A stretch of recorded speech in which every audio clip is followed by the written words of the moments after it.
people, good afternoon. So today ay gusto ko lang sa inyong ipakita yung ating mga succulents na nagagandahan dito sa ating garden. Ayan guys, so meron tayo ditong si Mirin. Ayan, so maliit lang to nabili natin kay Sir Mark of Succulent of the North.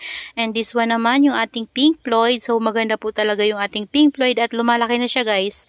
Ayan, tapos meron tayo ditong cream tea. So, ito yung cream tea na parang free lang to sa akin guys ni Sir Mark. Ayan. Tapos, this one, ito yung ating tromso na napakaganda ng kulay at dehydrated na. Kaya mamaya ay magdidilig tayo. So, this one naman yung ating cream tea dati pa. So, matagal na to sa akin guys na cream tea na to. At maliit lang to before. Kaya nakakatuwa kasi lumalaki na siya. At nagpipink yung tips niya guys. So, pero iba talaga yung cream tea ko dito guys na pinakamatagal na. Tsaka yung cream tea na galing kay Sir Mark. Pero ito guys matagal na din to sa akin. At natutuyaan na rin siya ng leaves kasi sobrang stress nito guys na cream tea natin kasi hindi ko nga siya nadidiligan. So, ayan. Super tuyo nila guys. And ayan, so ngayon gusto ko lang i-share to sa inyong ating mga succulents na to. So kung wala pa kayo nito guys, ayan, this one yung ating Pink Floyd. Ang ganda po ni Pink Floyd, para siyang si Lola.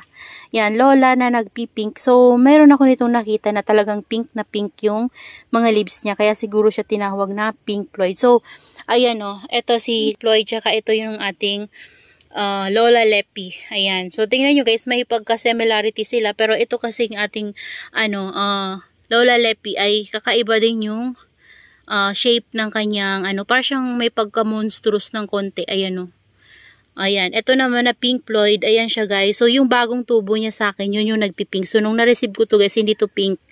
Ayan, so ganyan yung kulay niya nung na-receive ko siya, parang yellow-yellow. So ngayon, nagkakaroon siya ng pink-pink sa, rosette niya. Yan yung bagong tubo niya sa akin na, leaves. Ayan, so this one naman, yan matagal na to sa atin. Maliit lang siya before, ayan, ito bagong tubo niya na yan sa akin na leaves niya.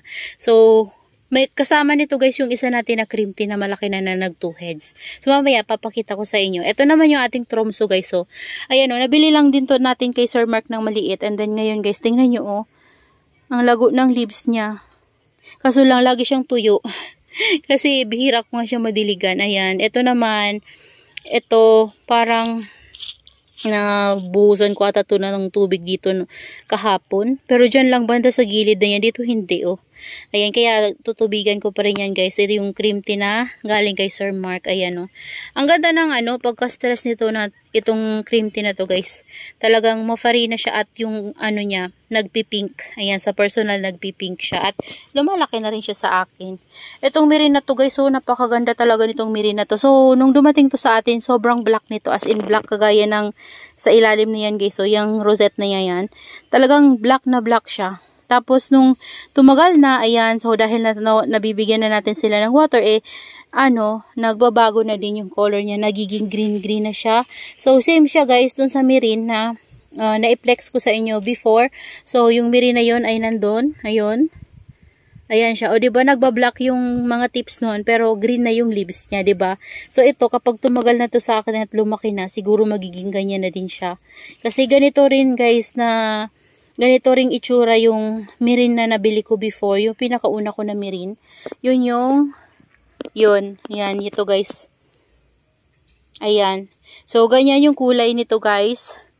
Nung nabili ko, ganito yung kulay niyan. Tapos, lumaki siya sa akin. Nung lumaki siya, nag-green siya. So, ngayon, nagbablock na rin yung tips niya. Pero, hindi na yan guys magiging ganito ka-black. Kasi, syempre, iba yung weather natin dito sa lowland compare sa highlands, diba? So, galing sila sa Benguet. Kaya naman, sa Benguet talagang nagko-color talaga yung succulents sa kanila. Kasi, doon talaga ay malamig. So, gusto na ng succulents natin yung malamig at saka yung sunlight, diba, na hindi sila sobrang masakit. So dito sa atin sobrang sakit ng init talaga guys. Tapos as in mainit talaga, diba? Kapag mainit talaga. So, sa kanila, diba, mainit pero malamig. Kaya naman yung mga succulents sa kanila ay ang gaganda ng color. Ayan, didiligan na natin guys itong ating mga succulents. So ayan, ito yung ating cream tea. Unahin natin tong cream tea na to. Yan, si cream tea naman guys, napakabait niya. Yan, tsaka maganda siya kasi mafarina. Tapos kapag na-stress siya, nagpipink. Yan. Tingnan nyo naman to. Matagal na to sa akin at saka maliit lang to before. Pero, ayan. Malaki na siya, lumalaki na siya. Marami akong succulents guys na nabili ko lang na maliit before tapos napapalaki ko. Kaya sobrang natutuwa ako kasi napapalaki ko sila dito. Lowland po ako guys Yan. Sa mga nagtatanong po, nasa Bicol area po ako. Nasa lowland tayo. Kaya naman sobrang nakakatuwa kapag nakakapagpalaki tayo ng succulents. Galing sa maliit tapos napapalaki natin.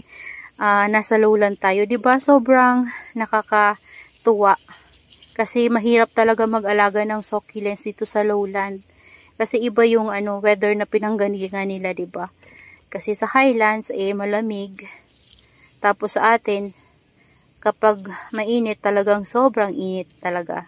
Pero siguro guys, ko lang kasi sa kanila, dito kasi sa location ko is mahangin. Nakakatanggap talaga sila ng enough sunlight dito sa ating location. Kasi dito guys ay dito so palayan kasi dito banda sa namin, paligid. So may mga nyog, may mga kahoy. So fresh talaga yung air dito. Tsaka kapag mahangin talaga.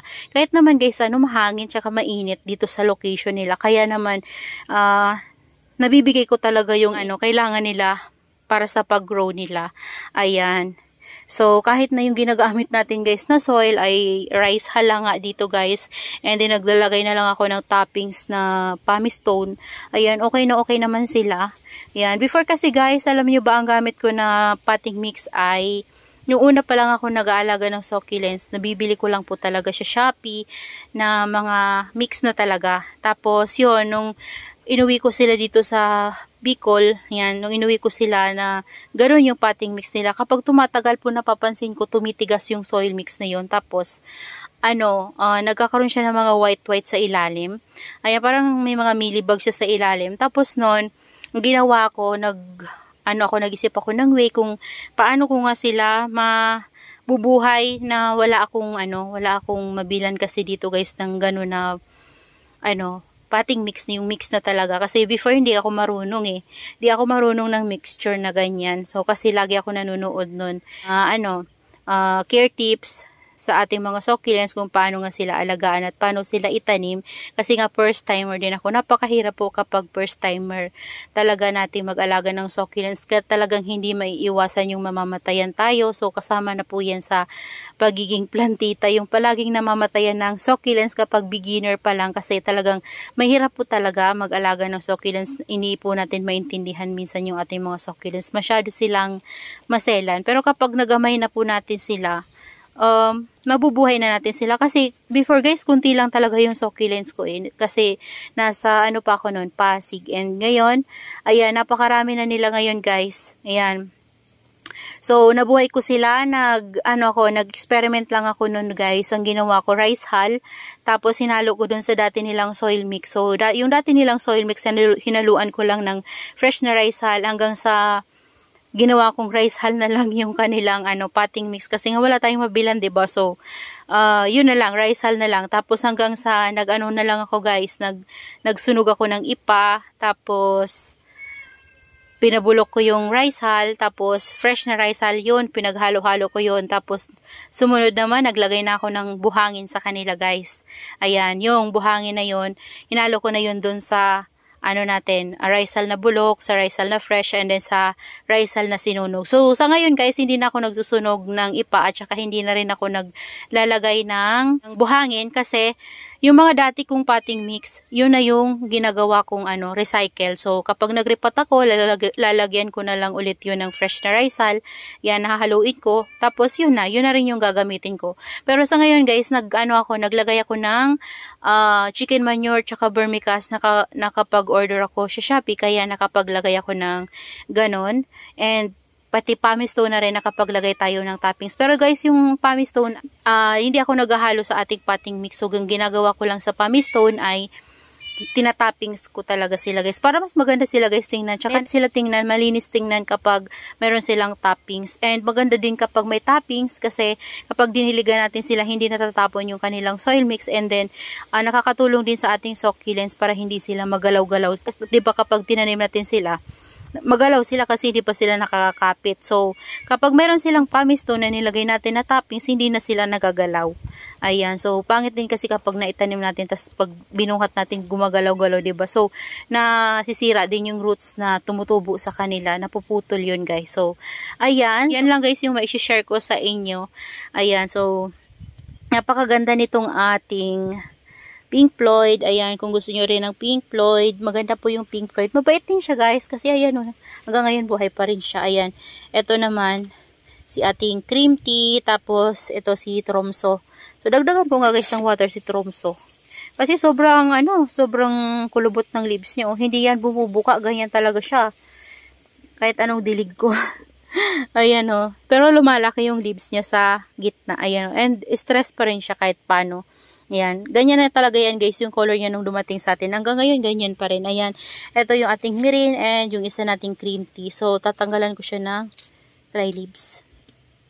Ito pa dry pa lang, kaya hindi ko na muna tatanggalin. So, yan lang guys ang may share ko sa inyo ngayon. So, that's all for today's video. Ayan, I hope you enjoy watching. At sana may natutunan kayo sa aking share. Ayan, maraming salamat po sa lahat ng nanonood sa ating YouTube channel, sa lahat ng sumusuporta.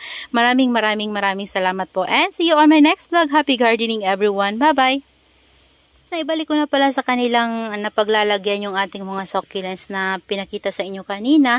Ayan, yung ating Pink Floyd, cream tea, si Tromso, tsaka yung ating marine and yung ating isang cream tea. So, nakalimutan kong ipakita sa inyo yung ating isang cream tea. Sabi ko, ipapakita ko pala sa inyo. So, nandito siya. Ayan. Ito yung ating isang cream tea na napalaki na natin guys. And, naging 2 head siya. So, the before 1 head lang siya. Ito yung pinaka una kong cream tea guys. Ayan siya. So, iyan lang siya before. Tapos, nagkaroon siya ng isang baby. Yun, naging 2 head siya. Tapos, ayan. O, diba? Dalawa na sila. Gusto ko sana to paghiwalayin dati. Kaso lang, nakadikit talaga guys yung kanilang stem. So, ganun sila oh. Yan. Sa isang stem, nakaganyan siya. Kaya, hindi ko mapaghiwalay. So, hindi kagaya ng magkadikit lang sa puno. Hindi siya ganun. So, kasi nga, dati siyang 1 head, tapos naging 2 head siya. Kaya ganun yung puno niya. So, ayoko siyang i-cut kasi baka mamaya mag-inerte. Ayan, tsaka baka magtampo rin. So, ayan yung ating cream tea guys na pinakauna. Yan, lumaki na siya. Kaya, nakakatuwa guys mag-alaga ng cream tea kasi napakabait. Ayan. So, nagpipink-pink din yung kanyang tips. So, yun lang guys.